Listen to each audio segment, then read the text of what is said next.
Hi, the Mudbrooker here. A few days ago, Artemis Fair posted a video about Kevin and Elizabeth Schatz, a Paradise, California couple who've been charged with beating their 7-year-old daughter to death with a length of quarter-inch PVC water supply hose. The Schatzes were practitioners of a system of child discipline and training promoted by a fundamentalist preacher named Michael Pearl and his wife Debbie.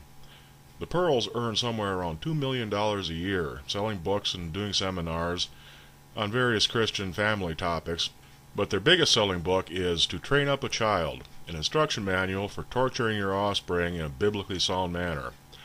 I provided links to a couple of articles by Lynn Harris in Salon Magazine, which provide some excellent background on the Pearls and their ministry. The Pearls make their living off the fact that for most fundamentalist and evangelical Christians, corporal punishment of their children is a big part of their identity.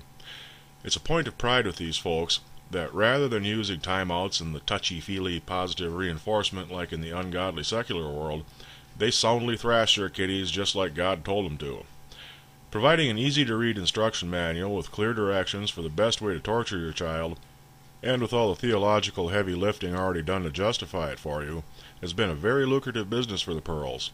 And make no mistake about it, the systems the Pearls have developed, for all its biblical boilerplate and claims that it's the loving thing to do for your kids, is nothing more than a textbook example of how to break a prisoner's will through mental and physical torture. The stated goal of the punishment is to get the child to voluntarily surrender his will.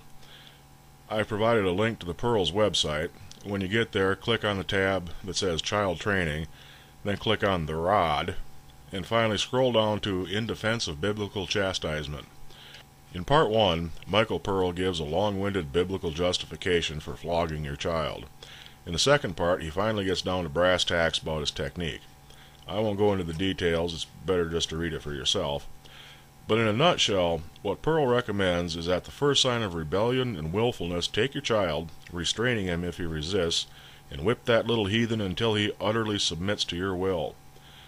Punishments like this are most necessary between the ages of 2 and 4, and they serve a twofold purpose. First, it establishes your absolute authority as a parent over the child, and second, it prepares the child to surrender his will to the absolute authority of God later in life.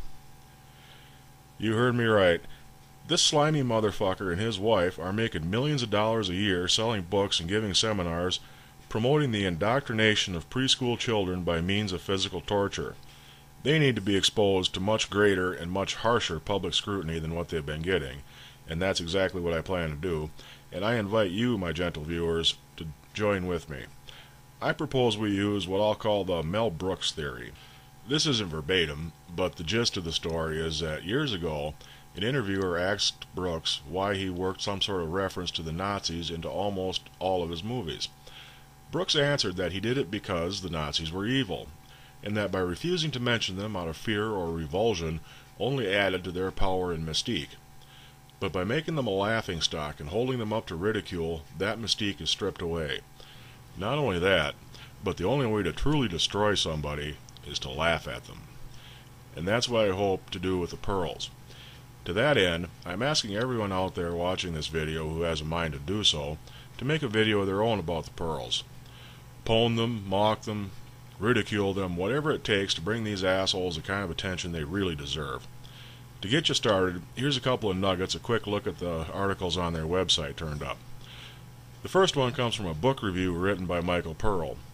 He blames the upsurge on autism, among other things, on yeast in our diets. The other one is an article by Debbie Pearl called Barbie Dolls or Baby Dolls. In it, she warns mothers not to let young girls play with Barbie dolls because later in life they'll have strange, sexually compelling thought life and lustful daydreams. Let me read you a couple of sentences. Would you invite a 20-year-old over-endowed model to come into your daughter's room to be admired for her body and dress? Would you allow your daughter to help her dress? Now I know there's somebody watching this video that could just have a field day with a gem like that.